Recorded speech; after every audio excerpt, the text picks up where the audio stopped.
A homeless man asked the mechanic for lunch, promising to help in return, and the room filled with laughter. But when the truth behind his hunger was revealed, a man froze and everyone fell completely silent. Subscribe to the channel, leave your like, and comment where in the world you're watching from, because now I'm going to tell you everything. The air in Ray's auto shop was thick with heat and the smell of gasoline. An old rock song played on the radio, but it was drowned out by a loud, frustrated groan. "I give up," shouted old Joe, throwing a wrench into his toolbox with a loud clang. "This fancy pile of bolts is trying to make a fool of me." Rick Garcia wiped sweat from his forehead, leaving a new smudge of grease above his eyebrow. He looked at the sleek silver car that wouldn't start. "We've tried everything, Joe. New battery, check the starter, the fuel pump. It's all good. It just won't turn over." "Maybe it's the computer," Joe grumbled, poking at a small box under the dashboard. "Hate these things. Cars shouldn't need a brain, just an engine." From his perch on a stack of old tires, 11-year-old Danny Garcia watched. His chin rested in his hands. He had been watching for what felt like 100 years. His summer vacation was only 3 days old, and it was already being spent in this hot, greasy garage. "Dad, how much longer?" Danny asked for the 10th time. "Until we fix it, Danny," Rick said, not looking up from the engine. "This is a big job for a big customer. We need to get it right." "But nothing ever happens here," Danny mumbled. That was not true. Things happened. Cars came in with a squeak and left without one. Trucks got new tires. But to Danny, it was all the same. It was just noise and waiting. He watched his dad and Joe argue about the silent car, their voices mixing with the rock music and the distant sound of traffic from the Detroit street outside. "Try it now, Rick," Joe called from the driver's seat. Rick leaned under the hood. "Okay, go for it." Joe turned the key. There was a click, then nothing. No roar, not even a sputter, just the same empty click. "Useless," Joe said, getting out of the car. "It's got to be an electrical ghost, a short somewhere. We could look for a week and not find it." Rick sighed, a deep, tired sound. He looked at the clock on the wall. It was just past 2 in the afternoon. "Let's take 5. My brain is fried." Joe walked over to a small, dirty fridge and pulled out 2 bottles of water. He tossed one to Rick. They both drank, not talking. Danny slid off the tires. He walked slowly around the broken car, looking at its shiny paint and fancy wheels. It looked so powerful, but it was just a silent metal box. He pretended he was a famous mechanic who could fix anything with one touch. He reached out to put his hand on the smooth hood. "Don't touch it, Danny," Rick said gently. "Customer's car. Fingerprints." Danny pulled his hand back. He kicked a tiny pebble across the concrete floor. He looked out the big, open garage door.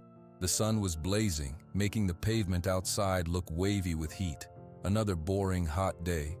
"I wish something exciting would happen," Danny said quietly, to no one in particular. Rick heard him. He gave his son a small, tired smile. "I know, buddy, but this is the real work. This pays the bills." Just then, a shadow fell across the bright rectangle of sunlight in the doorway. Someone was standing there, blocking the light. All 3 of them turned to look. A man stood just inside the shop. His jeans were faded and too big. His jacket was torn at one sleeve. He had a worn backpack slung over one shoulder. His hair was gray and needed a cut. He looked at the ground, not at them. The man said. His voice was quiet and raspy, like he didn't use it much. "Hello?" Rick put his water bottle down and walked over. "Can I help you, sir?" The man kept his eyes low. "I was wondering," he said slowly, pausing between words. "Do you have any work I could do? Any small jobs? I could clean, sweep. I work hard." He finally looked up, first at Rick, then at the half-eaten sandwich sitting on a wrapper next to the toolbox. "I could work for some food." For a second, the shop was silent. Then old Joe let out a short laugh.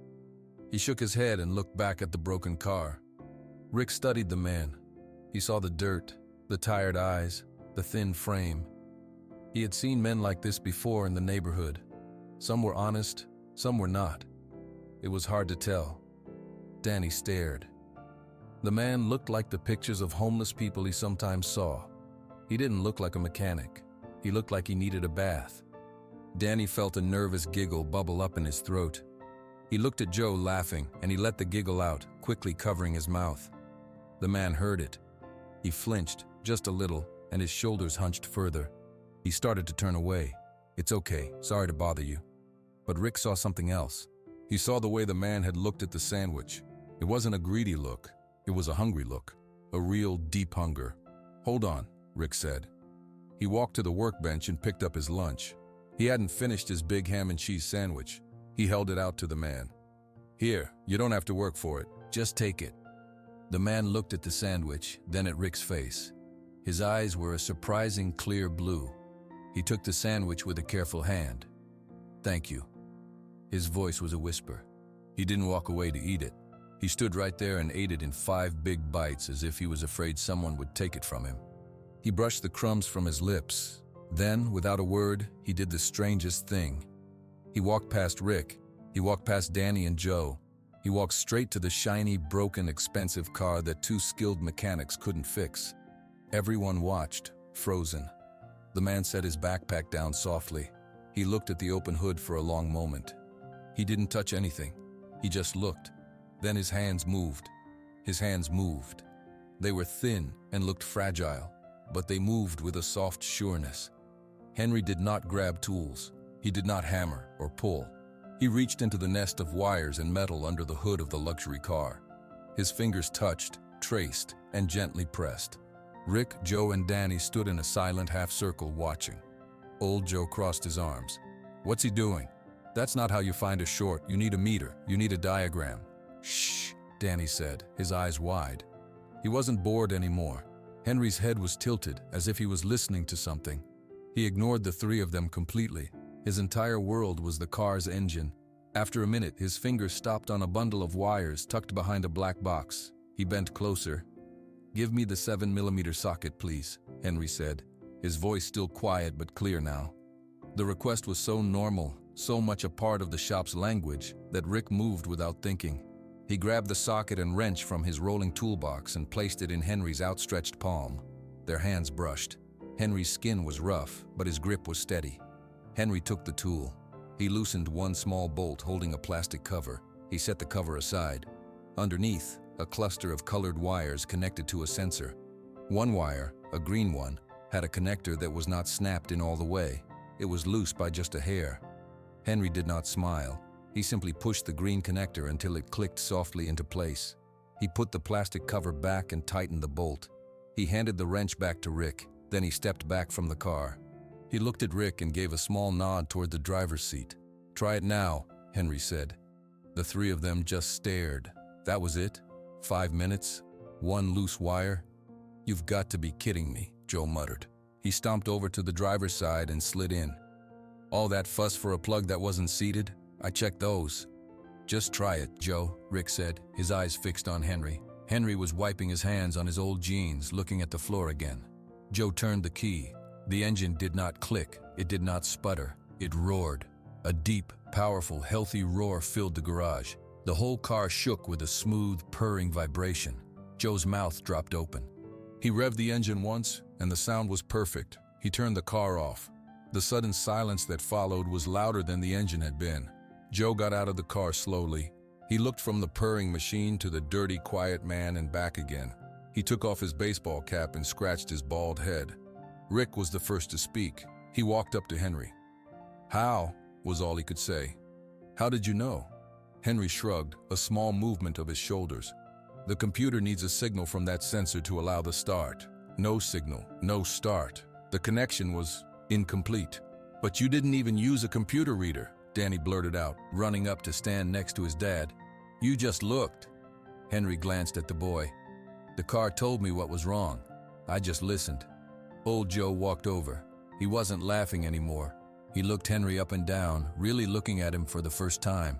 He saw the intelligent eyes, the careful posture, the now clean precision of the man's hands. "You've done this before," Joe stated. It wasn't a question. Henry nodded once. "Yes." Rick felt a hot wave of shame wash over him. He remembered his quick judgment, his shared laugh with Joe. He remembered Danny's nervous giggle. This man, this stranger they had all dismissed, had just solved their biggest problem in 5 minutes. "Mister, I'm so sorry," Rick said, his voice thick. I was rude before." When you came in. Henry shook his head quickly. No, it's fine. You gave me food. Thank you for that. He picked up his worn backpack and slung it over his shoulder. He gave another small nod. The car is fixed. You should be able to deliver it. He turned to walk out of the garage, back into the hot Detroit afternoon. Wait, Rick called out. Henry stopped but didn't turn around. What's your name? Rick asked. The man paused. He looked back, his blue eyes meeting Rick's. Henry, he said softly. My name is Henry. Henry, Rick repeated. He took a deep breath. How did a man who can listen to a car end up asking for a sandwich? Henry's face changed. The calm focus he had while fixing the car vanished. A deep old pain shadowed his eyes. He looked more tired than ever. He didn't answer. He just turned and started walking away again, faster this time. Dad, he's leaving, Danny said, pulling on Rick's shirt. Rick made a decision. He jogged a few steps to catch up to Henry in the doorway. Henry, stop. Please, just talk to me for a second. You fixed my problem. Let me try to help with yours. Henry stopped walking. He stood with his back to Rick, his shoulders slumped. The street was busy, but they were in their own quiet bubble. There's no help for it, Henry said, so quietly Rick almost didn't hear. Try me, Rick said. Where did you learn to do that? Henry finally turned around. The sunlight made him squint. He looked past Rick into the cool, dark garage where Joe and Danny waited. I learned it a long time ago, Henry said. His voice was a dry whisper. I didn't always fix cars. I built things that flew. Things that flew? Rick repeated. He stepped back, making space in the doorway. Come back inside, please, just for a minute. Henry hesitated. He looked at the busy street, then back into the shadowy garage. His eyes found Danny, who was watching with an open, curious face. Slowly, Henry nodded and followed Rick back in. Rick pulled two old plastic chairs from against the wall. He pointed to one. Sit, please. Henry sat down, placing his backpack carefully between his feet. He kept his eyes on the stained concrete floor. Joe walked over, his arms still crossed. Danny stood beside his dad, not wanting to miss a word. You said you built things that flew, Rick began, sitting in the other chair. You mean airplanes? Henry nodded, his fingers tracing a seam on his worn jeans. Yes, airplanes and other things. I was an engineer in Seattle for a company called Aerodynamics. Joe let out a low whistle. That's a big league outfit. You designed engines? I led a team, Henry said, his voice so soft they all leaned in. We worked on propulsion systems for jets. It was a good job. The way he said was hung in the air. The past tense was heavy and final. What happened? Danny asked. The question popped out before he could stop it. Rick put a hand on his son's shoulder. Danny. It's okay, Henry said. He took a slow breath. He finally looked up, but not at their faces. He looked at the fixed luxury car. I had a life there, a wife. Her name was Claire, and a son, Ben. He said the names like they were fragile glass. Ben was 8 years old. The garage was silent except for the hum of a fan in the corner. There was a fire, Henry said. The words were flat, empty. One night, in our house. It started in the walls, the electrical system. It was very fast. Rick's stomach tightened. He didn't say anything. They didn't get out, Henry whispered. I was at work late. I came home and the house was gone. They were gone. No one moved.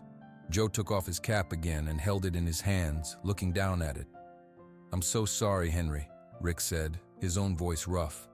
Henry nodded, accepting the words but not looking at him. After that, I could not think. I could not do my job. The numbers, the designs, they were just noise in my head. The company was not patient. They let me go. I stayed in Seattle for a while. Then I just started walking, taking buses. I ended up here. But the fire, Joe said, frowning. Was it an accident? For the first time, a flicker of something harder passed through Henry's blue eyes, a flash of pain that was not just grief. The report said it was a faulty component in the home system, a part that should not have failed. He stopped talking. He seemed to shrink into the plastic chair, as if telling the story had used all his strength. Rick looked at this man. He saw the brilliant engineer. He saw the grieving husband and father. He saw the homeless person he had laughed at just 30 minutes before. The shame came back, hot and sharp. He thought about his own small family. He thought about Danny, safe and bored in this garage. He thought about the cold sandwich he'd almost not given away. "You have no place to stay?" Rick asked gently. Henry shook his head. "I find places. It is okay." "It's not okay," Rick said, standing up. The decision solidified in his chest. "You fixed my car. You solved a problem 2 professional mechanics couldn't solve. You have a skill this shop needs." Henry looked up, confused. "I'm offering you a job," Rick said. "A real job, right here, wages, and there's a small apartment upstairs. It's old and it's dusty, but it has a bed and a roof. It's yours if you want it." Henry stared at him. His mouth opened slightly, but no sound came out. He looked like a man who had been offered a glass of water after years in a desert, afraid it might be a mirage. Joe cleared his throat. He looked at Henry, then at Rick. He gave a single firm nod. "The man can listen to a car. We could use that." Danny broke into a huge grin. "You could teach me about the flying stuff and the wires." Henry looked from Joe's grudging respect to Danny's excited face, and finally to Rick's steady, earnest gaze. His eyes grew bright. He blinked quickly and looked down at his hands. I would not be a bother?" Henry asked, the words barely audible. "You'd be a help," Rick said firmly. "What do you say?" Henry swallowed hard. He looked around the garage, at the tools, at the cars waiting for repair. For the first time, he didn't look like a visitor. He looked like he was seeing a possibility. "Yes," he said, his voice cracking. "Thank you. Yes, I would like that very much." The small apartment above the garage was dusty and plain. It had one main room with a couch, a tiny kitchen, and a separate bedroom with a single bed. Sunlight came through one window, showing dust dancing in the air. Rick pushed the door open. "Like I said, it's nothing fancy, but it's clean and it's dry. The bathroom is through there." Henry stood in the middle of the room, his backpack still on his shoulder. He looked at the couch, the empty table, the quiet space. His eyes were wide. This is too much," he whispered. "It's just sitting empty," Rick said. "You'll be doing me a favor. Having someone up here is good for the building." He walked to the fridge and plugged it in. "We'll get some food in here later." "I will pay rent," Henry said quickly. "From my wages." Rick waved a hand. "We can talk about that later. First, let's get you settled. I'll find some clean sheets." Later that afternoon, Henry came downstairs. He had washed his face and hands. He still wore the same clothes, but he looked a little less tired. He stood just inside the garage, unsure. Joe was under an old pickup truck. He slid out and looked up. "Well, don't just stand there. Hand me the 3/4-inch wrench." Henry moved immediately. He went to the big toolbox on the wall. He did not hesitate. His hand went right to the correct drawer and pulled out the wrench Joe asked for. He walked over and placed it in Joe's outstretched hand. Joe took it, his eyebrows raised. "Huh, you know your way around a toolbox." "I have used tools before," Henry said softly. "This truck's got a nasty oil leak," Joe grumbled, sliding back under. "Seal's gone. Can't get the dang pulley off to reach it. Bolts rusted solid." Henry knelt down on the concrete. He peered under the truck. He looked for a long moment. "You are using a breaker bar?" "Yeah, and my whole weight. It won't budge." "May I?" Henry asked. Joe slid out from under the truck. "Be my guest. It's a tough one." Henry took the breaker bar. He did not yank on it. He positioned it carefully. Then he gave one sharp, precise tap with the palm of his hand on the end of the bar. They heard a loud asterisk crack asterisk, the sound of rust breaking. Henry handed the bar back to Joe. "It should move now." Joe stared. He took the bar, slid back under, and with a gentle pull, the bolt turned easily. He slid back out, his face a mix of surprise and respect. "How'd you know where to tap it?" "The tension was in a specific spot," Henry said. "You just had to release it." From across the garage, Danny watched everything. He had been pretending to organize bolts, but his eyes were on Henry. He walked over, his steps hesitant. "Mr. Henry?" Danny said. "Just, Henry is fine, Danny." Can you really teach me about the flying stuff and the wires? Henry looked at the boy's eager face. For the first time since arriving, a small, gentle smile touched his lips. It looked unfamiliar on his face, like a muscle he hadn't used in years. I can teach you about this, he said, pointing to the truck's engine. This is a good place to start. Would you like to help me show Joe where the seal is? Danny's head nodded so fast it was a blur. Yes. Henry spent the next hour with Danny. He did not use big words. He pointed to parts and said their names. This is the alternator. It makes electricity. This hose brings coolant to keep the engine from getting too hot. Danny listened, his questions pouring out. Why does it need electricity if it has a battery? What happens if the coolant goes away? Henry answered everyone patiently. He let Danny hold the new seal before they put it in. His voice was calm and clear. Rick watched from his office doorway. He saw Joe listening too, pretending not to, as he worked on another car. He saw the way Henry's hands were steady and sure when explaining, so different from the hesitant man of the morning. At the end of the day, the oil leak was fixed. The customer's fancy car was ready to be picked up. The shop was closed. Rick locked the big garage door. He turned to Henry, who was wiping down a workbench with a clean rag. First day, how did it feel? Henry stopped wiping. He looked around the quiet, shadowy garage. It felt good. Useful. Thank you, Rick. Don't thank me. You earned it. Rick pointed upstairs. Get some rest. Big day tomorrow. Mrs. Miller's minivan is making a sound like a dying goose. Even Joe's scared of it. Henry almost smiled again. I will be ready. As Rick and Danny walked to their car, Danny chattered the whole way. And he said the sensor talks to the computer, Dad. It's like a conversation, and he knew exactly where to hit the bar. It was so cool.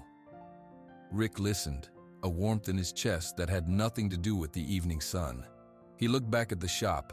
In the window of the small upstairs apartment, a single light clicked on, glowing yellow in the gathering dusk. For the first time in years, someone was home up there. Weeks passed.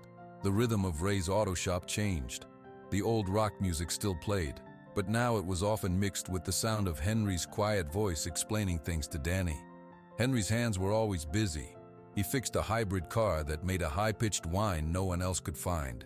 He diagnosed a computer problem in a new sports car with a laptop and a calm patience that made Rick stare in wonder. Word began to spread. One afternoon, a woman named Brenda came in with her old station wagon. It was shaking badly. Joe had looked at it and scratched his head.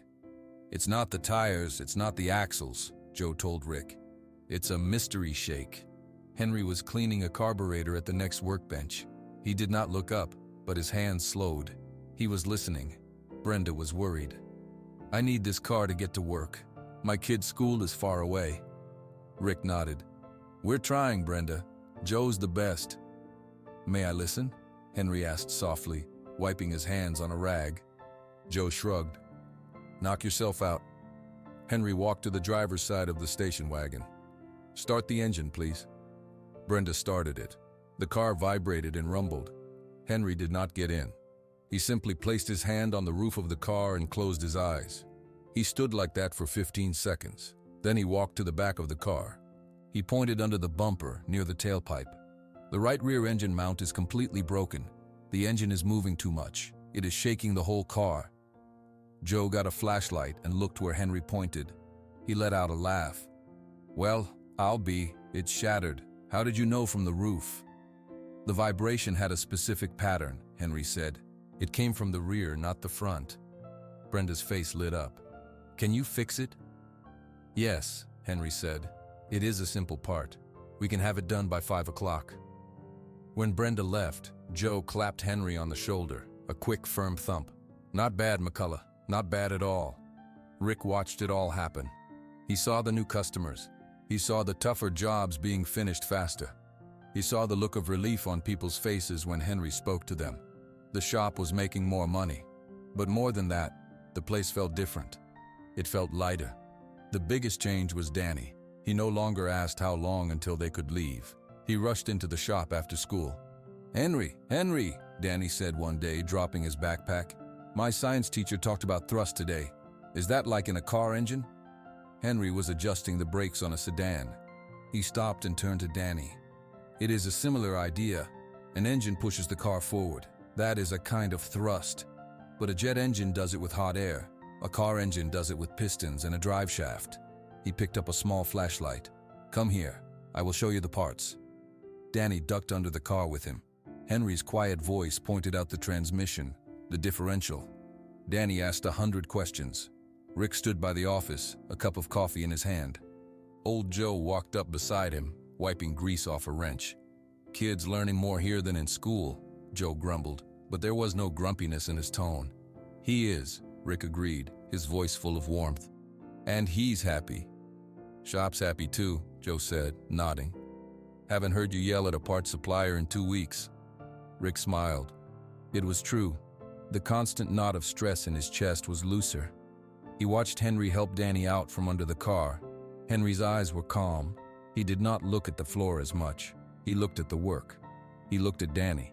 That evening, as Rick was closing up, Henry came down from his apartment. He held a small, faded photograph. He walked over to Rick. "I wanted to show you something," Henry said. He held out the photo. It showed a woman with a kind smile and a young boy with bright eyes. They were sitting on a porch step.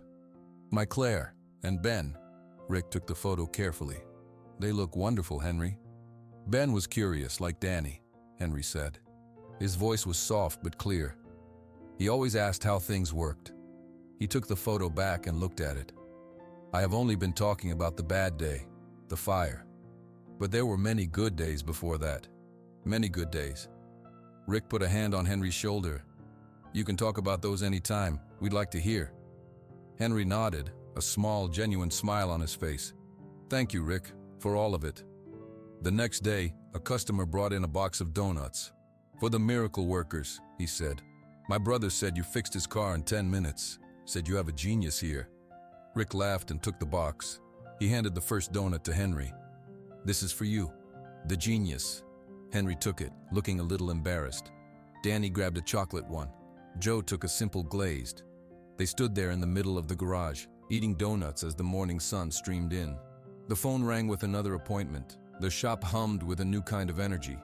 It was the sound of a family and a second chance. The news reporter, a young woman named Chloe with a bright smile, held a microphone. A camera light shone on Henry's face, making him blink. He stood next to Mrs. Miller's minivan, which now ran silently. "So you just listened to it?" Chloe asked, her voice cheerful. Henry nodded, looking at the ground near her feet. "Yes, the sound was wrong. It was a loose belt and a bad tensioner." "And you used to build jet engines in Seattle?" "I was an engineer, yes," Henry said softly.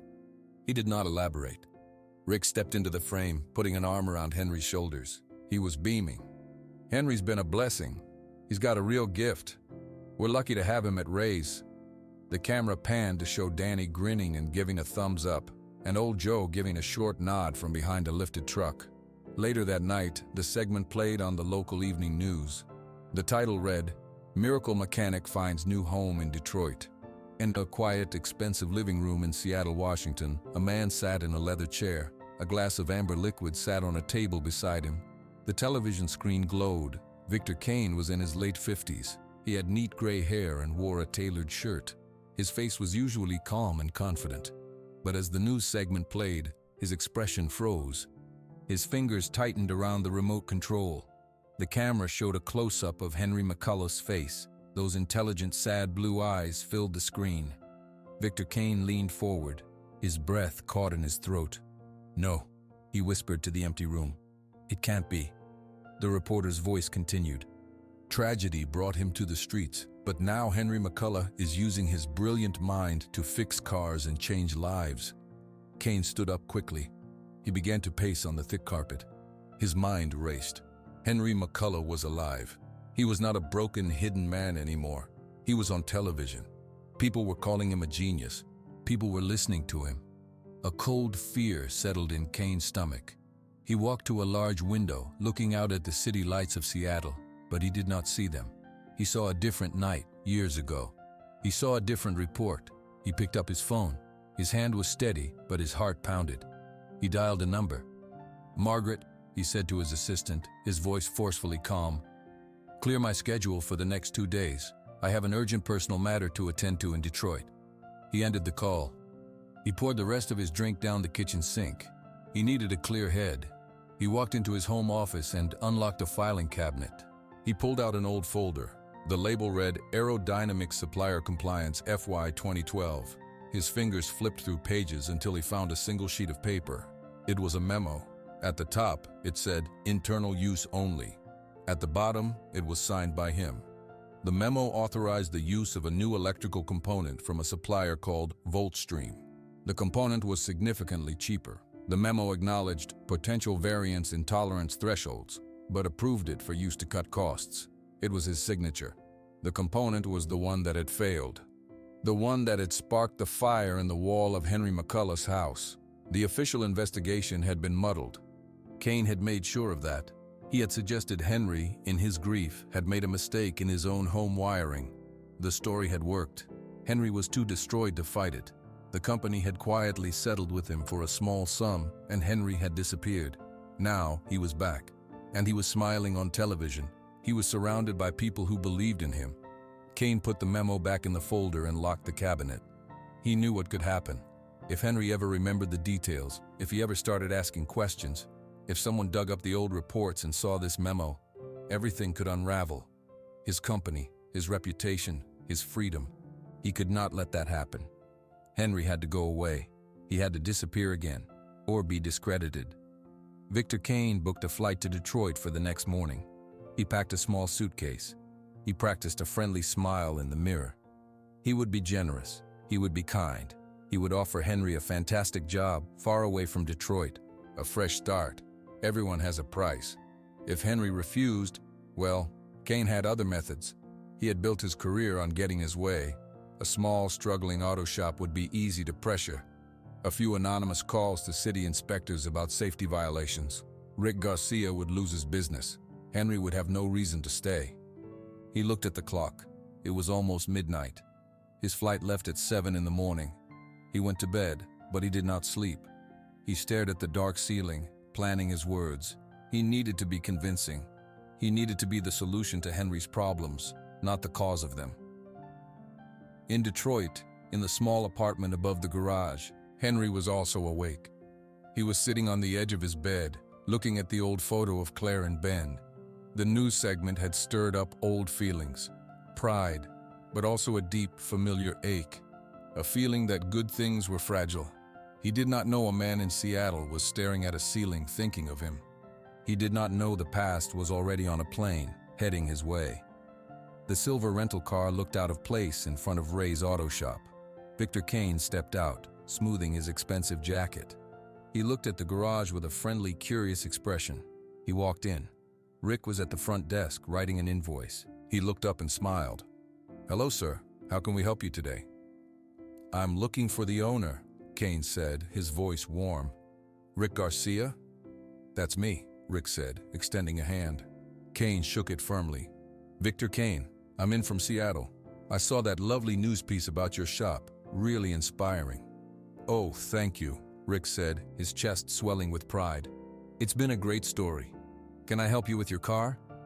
"Actually," Kane said, glancing around the busy garage, "I'm here about your new mechanic, Henry McCullough. He's an old colleague of mine from his engineering days.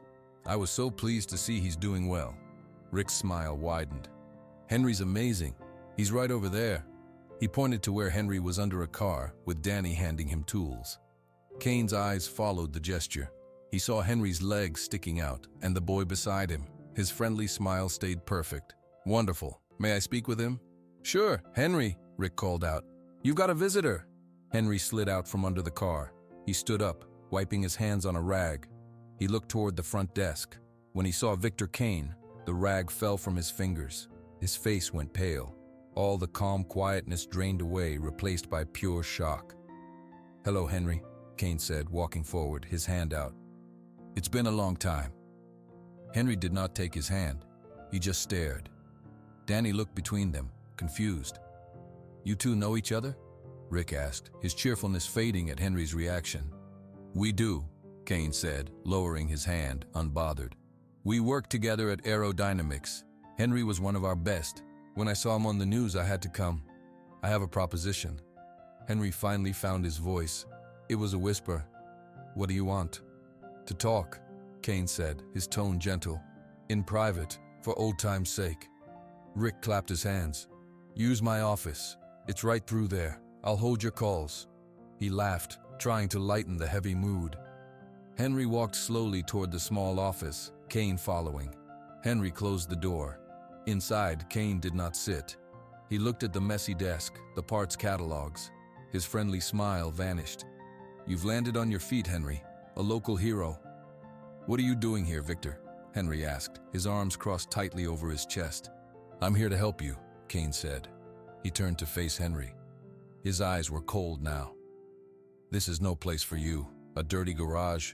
You designed engines that fly at Mach 2. I'm starting a new firm. I want you to come work for me. Real engineering. A salary with 6 figures. A clean start, far away from Detroit. Henry shook his head. No, I have a job. I have a home. I am happy here. Kane took a step closer. His voice dropped to a low, sharp hiss. You are not thinking clearly. This place, he said, waving a hand dismissively, is a fantasy. It is beneath you, and it is fragile. What does that mean? Henry said, a tremor in his voice. It means I can make a single phone call, Kane said calmly, to the city's building inspector about fire code violations in this old structure, another to the environmental board about improper fluid disposal. This shop would be shut down by the end of the week. Rick Garcia would lose everything, his business, his income, all because he was kind to you. Henry felt the room tilt. He put a hand on the desk to steady himself. You wouldn't. I would, Kane said, his voice flat. To protect my interests, to protect the truth about what happened. You need to disappear again, Henry. Take my job offer and vanish, or stay and watch your new friends drown because of you. The choice is simple. Henry's breath came fast. He saw Rick's face. He saw Danny's smile. He saw the upstairs apartment with its single light. He was a curse. He brought the shadow with him. It was happening all over again. They have nothing to do with it, Henry pleaded. They do now, Kane said. He pulled a business card from his pocket and placed it on the desk. My Detroit hotel, room 712. You have until 10 o'clock tomorrow morning to accept my offer and leave with me. If I don't hear from you, I make the calls. Kane walked to the door. He paused, and the friendly mask slid back on. It was good to see you, Henry, really. He opened the door and walked out, nodding cheerfully to Rick. Thanks for the use of your office. Rick watched him leave, then looked at the closed office door, his forehead wrinkled with worry. Inside, Henry sank into Rick's chair. He put his head in his hands. The old fear, the old grief, swallowed him whole. Kane was right. He was a poison. The only way to protect Rick and Danny was to remove himself. He waited until the shop was closed and everyone had gone home. He went up to his small apartment. He took his old backpack from the closet. He started putting his few things inside. 2 pairs of pants, 2 shirts, the faded photograph. He would leave before dawn. He would take the bus as far as his money would go. It was the only way. The floorboard in the hallway creaked. It was a sound Henry knew well, but he heard it now from inside his apartment. He froze, a folded shirt in his hands. He listened. A soft knock came at his door. Henry did not move. He did not breathe. Henry? The voice was small. It was Danny. Are you awake? Henry closed his eyes. He wanted to be quiet. He wanted the boy to go away, but he could not ignore him. He walked to the door and opened it a little. Danny stood in the dim hallway in his pajamas. His hair was messy. He looked up at Henry. I heard you walking. I couldn't sleep. Danny's eyes moved past Henry into the room. He saw the backpack on the bed. He saw the few items beside it. His face changed. What are you doing? Nothing, Danny, Henry said, trying to make his voice normal. You should go back to bed. You're leaving, Danny said. It wasn't a question. His voice got louder. You're packing your bag. Shh, Henry said, looking down the hall toward Rick's room. Please, it is for the best. No, it's not. Danny pushed the door open and marched into the apartment. He stood between Henry and the bed. You can't leave. Is it because of that man? The one from Seattle? Henry looked at the floor. He could not lie to this boy. Yes. What did he say? Danny demanded. I heard you arguing. He was mean, I could tell. Henry sat on the edge of the bed. He felt very tired. He was my boss, a long time ago. He knows things about the fire, bad things. He says if I stay, he will hurt the shop. He will make your father lose everything, because of me. Danny's small hands balled into fists. That's not fair. It does not matter if it is fair, Henry whispered. It is true. I bring trouble. I should not have stayed, I am sorry. Stop saying sorry, Danny shouted. He grabbed Henry's arm. You're not trouble. You're family now. My dad said so. Joe thinks so too. We don't let family just leave. Henry looked at Danny's fierce, angry face. The boy's eyes were full of tears he was refusing to shed. Danny, you do not understand. He has power. He can call people. He can shut the doors. Then we'll stop him, Danny said. We'll tell my dad. We'll fight him. You can't run away again. You just can't. The words hit Henry like a physical blow. Asterisk. You can't run away again. He saw the photo of Ben on the bedside table. He thought of all the years he had spent hiding, fading away. He had run from his grief. He had run from his past. And now, when he had finally found a reason to stop running, he was about to start again.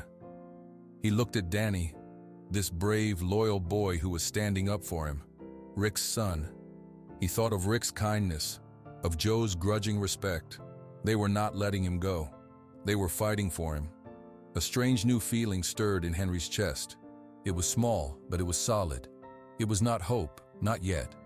It was the simple knowledge that he was not alone.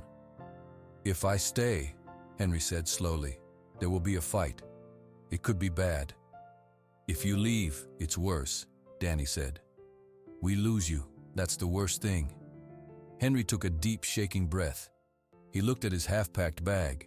He looked at Danny's determined face. He thought about Victor Kane's cold eyes.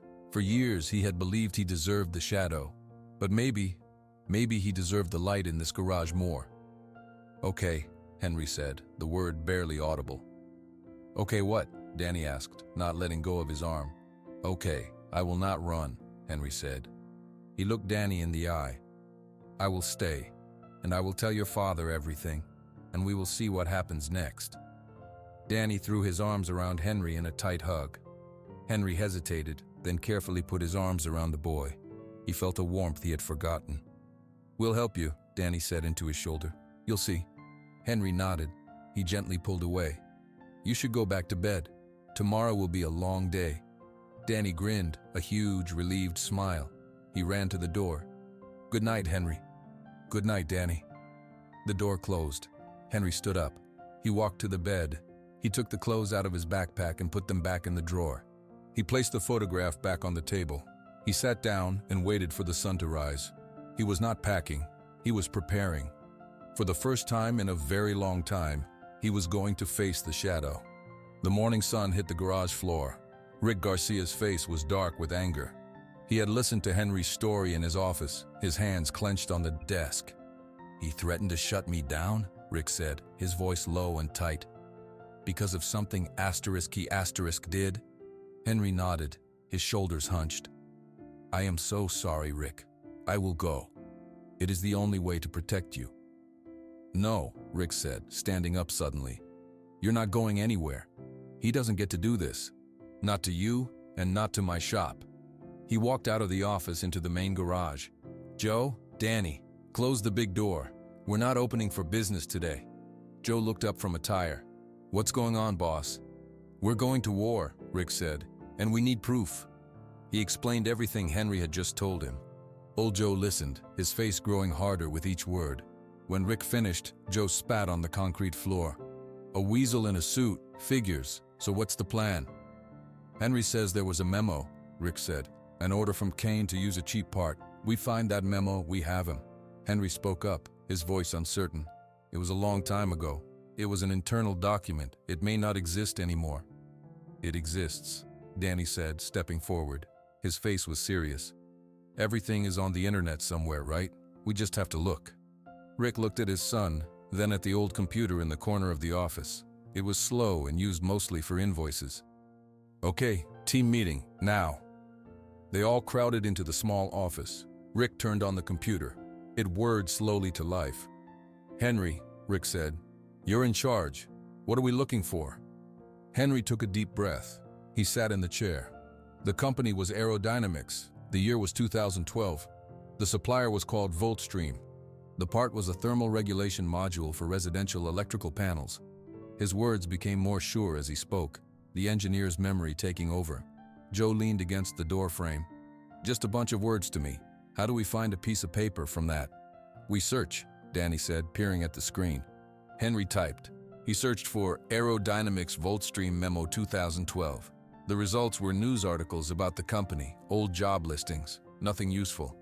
"Try internal memo and cost reduction," Rick suggested. Henry typed again, more general results.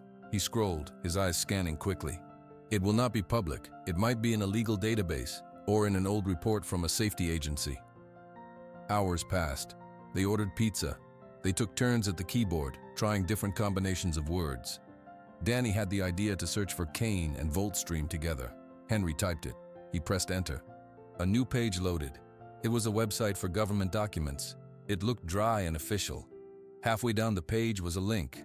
It said, Aerodynamics Internal Communication Log Subpoena Exhibit B. Henry's hand shook. He clicked the link. A scanned document filled the screen. It was a memo. At the top it said, Internal Use Only. It talked about the Voltstream component. It listed the cheaper price.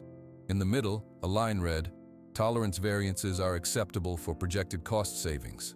At the bottom, there was a signature, Victor Kane. The room was silent. The only sound was the hum of the computer fan. "Is that it?" Rick whispered. Henry stared at the screen. He read the words again. The words that had chosen profit over safety. The words that had led to the fire. He pointed a finger at the screen, right at Kane's name. "That is it. That is the proof." Joe let out a long breath. "Well, I'll be a monkey's uncle. We got him." Danny jumped up and down. "We did it. I knew we could." Rick put a hand on Henry's shoulder. "Print it. Print a lot of copies." Henry clicked the print button. The old printer in the corner began to whir and click.